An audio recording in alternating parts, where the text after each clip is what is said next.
گندے ہوتے ہیں جو تاریخ میں آپ کو بدبو زدہ ظاہر کرتے رہتے ہیں.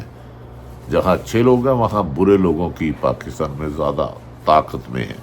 اس کے بعد 5 اکتوبر کو مینار پاکستان لاہور میں بھی جلسے کی کال دی گئی ہے. کل کراچی میں جو ریلی عمران خان کی رہائی کے لیے نکالی گئی ہے وہ بھی خاصی متاثر کن رہی اور لوگوں کا جذبہ قابل دید تھا، اور لوگ بھی اب تنگ آ چکے ہیں کہ اس حکومت کے سامنے احتجاج کرنے کی بجائے فائنل راؤنڈ کھیلا جائے، یعنی کہ ناک آؤٹ کر کے ہی باہر جایا جائے. کراچی کی ریلی میں بڑی تعداد میں لوگ سڑکوں پر نکل آئے اور کراچی پولیس نے اس ریلی کو روک ہی نہیں پائی، کیونکہ اتنی تعداد میں لوگ تھے، روکتے تو پھر شاید بڑا نقصان ہو جاتا. آج سپریم کورٹ میں بھی چیف جسٹس فائد عیسیٰ کو برادر جج جسٹس منیب اختر کی جانب سے سرپرائز ملا ہے، اور اس سرپرائز کے بعد کچھ لوگوں کی لگی ہوئی خفیہ پرائز بھی ظاہر ہوتی ہے. اس میں میں دریہ کی نہیں بیوروکریسی کی بات کروں. جسٹس منیب اختر نے 63A کی نظر ثانی کیس بینچ کی تشکیل پر سوالات اٹھا دیے، اور جسٹس منیب اختر نے تو سماعت کرنے سے ہی انکار کر دیا، اور وہی سوال اٹھائے جو خود فائد عیسیٰ عمر عطا بندیال کے دور میں سناتے تھے، اور آج اسی کے برعکس فیصلہ کر رہے ہیں. اور نہ ہی انہوں نے آرڈیننس کے تحت قائم ججز کمیٹی کے فیصلے کو تسلیم کیا ہے. اس کا مطلب ہے کہ جوڈیشلی میں تقسیم بتا رہی ہے کہ انصاف کے راستے میں رکاوٹ ڈالنے کے لیے کیا کیا حربے استعمال کیے. جیسے منیب اختر نے اپنے خط میں لکھا ہے کہ جسٹس منصور علی شاہ آرڈیننس کے تحت بننے والی کمیٹی میں شامل ہونے سے انکار کیا تھا اور اس پر آئینی سوالات اٹھائے تھے. چیف جسٹس نے اپنے جواب میں جسٹس منصور علی شاہ کے آئینی سوالات کا کوئی جواب نہیں دیا، بلکہ انہیں ادھر ادھر کرنے کی کوشش کی. چیف جسٹس فائد عیسیٰ خود ماضی میں جب پریکٹس اینڈ پروسیجر ایکٹ، ناظرین اس کو سمجھے، خود چیف جسٹس جب پریکٹس اینڈ پروسیجر ایکٹ بنا تھا تو ایسے ہی ایک بینچ میں شامل کیے جانے پر اضافی نوٹ لکھ چکے ہیں خود اپنے ہاتھوں سے. تو آج کس طرح انہی چیزوں کے خلاف جا رہے ہیں، اس کے بارے میں حسنات ملک اور دیگر کورٹ رپورٹرز بہت زیادہ ڈیٹیل بتا چکے ہیں، اور اس کے بعد اب مجھے کچھ کہنے کی ضرورت نہیں.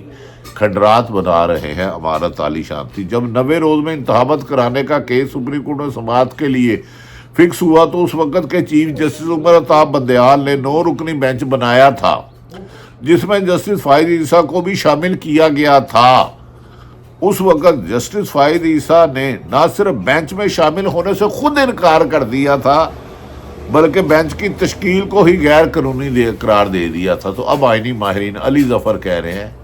یہ غیر آئینی کام ہو رہے ہیں، سینیٹر علی ظفر کہہ رہے ہیں، سلمان اکرم راجہ کہہ رہے ہیں، اور دیگر آئینی ماہرین کہہ رہے ہیں کہ یہ غیر آئینی کام ہو رہا ہے، اسے نہیں ہونے دیا جائے گا. انہوں نے اس کو آج چیف جسٹس فائد عیسیٰ کو اسی صورتحال کا سامنا ہے. کیا آج چیف جسٹس ہمت کریں گے کہ وہ فل کورٹ اجلاس بلائے اور پھر آرڈیننس کے معاملے کو فل کورٹ کے سامنے سماعت کے لیے مقرر کریں، اور لوگوں کو پتہ چلے ملک میں دوہرا نظام کس طرح انصاف کی تدفین کر رہا ہے. چیف جسٹس نے آج عندیہ دیا ہے کہ اگر جسٹس منیب اختر سماعت کے لیے نہیں مانتے تو کل وہ نیا بینچ بنا دیں گے، اور کل خود ہی ماضی ان کا ان بینچوں پہ اعتراض تھا. تو لہذا آپ خود ہی نظر ثانی کریں، ہم کچھ کہیں گے تو گستاخی ہوگی. سماعت کریں گے. جسٹس منیب اختر 63A کا فیصلہ لکھنے والے جج ہیں جنہوں نے ووٹ کو نہ شمار کرنے کا فیصلہ دیا تھا تاکہ ملک میں حرام خوری، کرپشن، منڈیے لگنے بند اور مقدس پارلیمنٹ میں عوام کی بہتری کے لیے ہو. لیکن دوبارہ ایکسیکٹ کرتی ہے انہوں نے عوام برائے فروخت کا بورڈ لگانا چاہ رہی ہے پارلیمنٹ. اگر فیصلہ لکھنے والا جج ہی نظر ثانی بینچ میں شامل نہیں ہوگا تو تاریخ اس فیصلے کی کیا حیثیت ہوگی. جیسے ذوالفقار علی بھٹو کو پھانسی دی گئی اور اس کو ریفرنس ریکارڈ کیا جاتا، پھر یہ فیصلہ بھی اس سے مختلف نہیں ہوگا آئینی ماہرین کے مطابق. جسٹس منیب اختر نے چیف جسٹس کو یہ بھی یاد کرایا ہے کہ پرانے ججز کمیٹی میں جب 63A کی نظر ثانی مقرر کرنے کی بات ہوئی تھی تو چیف جسٹس نے جسٹس منصور علی شاہ کی سربراہی میں بینچ بنانے کی تجویز دی تھی. اب اچانک چیف جسٹس خود ہی اس بینچ میں بینچ بنا کے سربراہ بن گئے ہیں، جو ماضی سے ان کی گفتگو تصادم لگتی ہے، اور ایک اڈہاک جج جسے مرضی سے لایا گیا من پسند آئینی ترمیم کرانے کے لیے، بلکہ آئین شکنی کے لیے، مظہر عالم حال کو بھی شامل کر لیا گیا کیونکہ میجورٹی اپنی بنائی جا سکے۔ یہ کورٹ رپورٹر حسنات ملک نے خبر اس میں خوشربا انکشافات کی ہیں۔ جیسے منیب اختر نے انہوں نے تو کچھ جسٹس کا خیال ہے کہ پاکستان تحریک انصاف کے وکلاء کو اس کا بائیکاٹ کر دینا چاہیے، کیونکہ یہ غیر آئینی اقدامات عدالت میں ہو رہے ہیں اور ان میں شامل ہو کر اس کی حقیقت کو بنایا جا سکتا ہے، جو حکومت کی ایک سازش ہے۔ جیسے منیب اختر نے یاد کرایا کہ ڈھاک ججز کی تکرار کے وقت ہی طے ہو گیا تھا کہ وہ کن کیسز کی سماعت کریں گے۔ اب صرف حکومت کو ریلیف دینے کے لیے، نون لیگ کو ریلیف دینے کے لیے ایسے ہی کیس کو پرائرٹی دی جا رہی ہے۔ جیسے منیب اختر کے خط نے معاملہ کھول کر رکھ دیا تاکہ تاریخ اس کو یاد رکھے گی۔ آج اگر غلط کریں گے تو جیسے ذوالفقار علی بھٹو کو غلط پھانسی کے فیصلہ، پھر انہی فیصلوں کو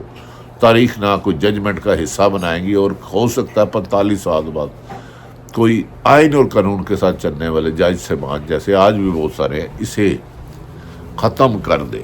راول پنڈی میں احتجاج کی کال کے دوران ایک 80 سالہ خاتون بوڑھی عورت کو بھی گرفتار کر لیا گیا۔ ویسے تو اتنی ضعیف خاتون کی گرفتاری میں شدید قابل مذمت لفظ کم ہے، لیکن حکومت کی بے حیائی اور ڈٹھائی ہمیں بتا رہی ہے کہ یہ جو پولیس گردی کے چند افسران ہیں جن کی امریکہ میں پراپرٹی شفٹ کر دی گئی ہے، امریکہ میں کچھ افسران نے اربوں روپے، تو وہ اپنی نوکری بچانے کے لیے 80 سالہ ضعیف عورت پر دہشت گردی کا مقدمہ درج کرنا کسی بھی مہذب معاشرے میں زیب نہیں دیتا۔ گرفتاری ملامت ہے، لیکن الٹا ان بزرگ خاتون کا ایک دن کا ریمانڈ بھی دے دیا گیا۔ میں جج صاحب کو بھی سلام کرتا ہوں، نہ ہاتھ میں پتھر نہ لاٹھی، چلنے میں مشکل، لیکن جذبہ آزادی، غلامی سے آزادی کا نتیجہ 80 سالہ خاتون کو مقدمہ دے دیا گیا، اور نواز شریف جو اشتہاری مجرم تھے انہیں انہی عدالتوں نے VVIP پروٹوکول دے کر کلیئر کیا۔ ناظرین، خاتون کا ایک دن کا ریمانڈ دے دیا گیا۔ اس سے بڑھ کر انصاف کے نظام پر اور کیا سوالیہ نشان ہوگا کہ جب ظلم سر عام اور انصاف نایاب ہو جائے تو معاشرے تباہ ہو جاتے ہیں، اور پھر عدالتوں کے فیصلے سڑکوں پر ہوتے ہیں، اور سڑکوں پہ فیصلے نقصان دہ ہوتے ہیں، اور حکومت کو عقل کے ہوشوں کے ناہو نہ لیے تو یہ آج جو ظلم کر رہے ہیں کل اس کا خود شکار ہوں گے۔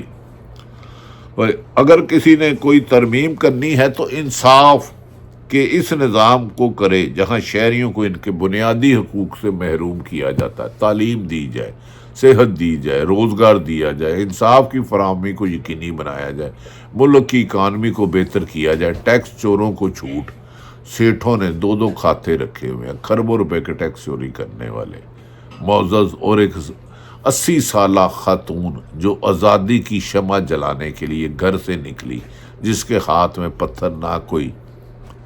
آئین شکنی نہ قانون شکنی، لیکن پولیس کے ہاتھوں اس کی گرفتاری، اور سیما یاب طاہر کو جس طرح مرد افراد نے گھسیٹا، تو مریم نواز صاحبہ آپ بھی ایک خاتون ہے۔ کم سے کم اس دور میں جو ماں کے رشتے کو پامال کیا جا رہا ہے، بہن کے رشتے کو پامال کیا جا رہا ہے، بیٹی کے رشتے کو پامال کیا جا رہا ہے، صحافی تو آپ کے نشانے پہ ہے ہی ہیں، روزانہ آپ کا نشانہ ان پہ لگتا ہے ٹھاک کرتا، اور صبح پیغام آتا ہے اس کی کوریج کرنی ہے، اس کی نہیں کرنی، اور کچھ بے شرم لوگوں کو مادی کو تو دے رہے ہیں، تو آج کل جو صحافت پر قدر ہے اس کا ذکر کرنے سے بھی گریز کرتے ہیں۔ کہا جاتا ہے صحافی جج سے زیادہ غیر جانبدار ہوتا ہے، کیونکہ وہ عوام کی آنکھیں اور کان ہیں۔ لگتا ہے یہ بھی کچھ اندھے ہونا شروع ہو گئے ہیں، یا انہیں کم سنائی دیتا ہے، کم دکھائی دیتا ہے، لیکن پاکستان کی ترقی کے لیے رول آف لا کو یقینی بنانا ہوگا۔ اسی میں ترقی ہے۔ حکومتیں آتی جاتی رہتی ہیں، ملک رہنا چاہیے، ادارے رہنا چاہیے، لیکن آئین اور قانون کے تابع۔ پاکستان زندہ باد۔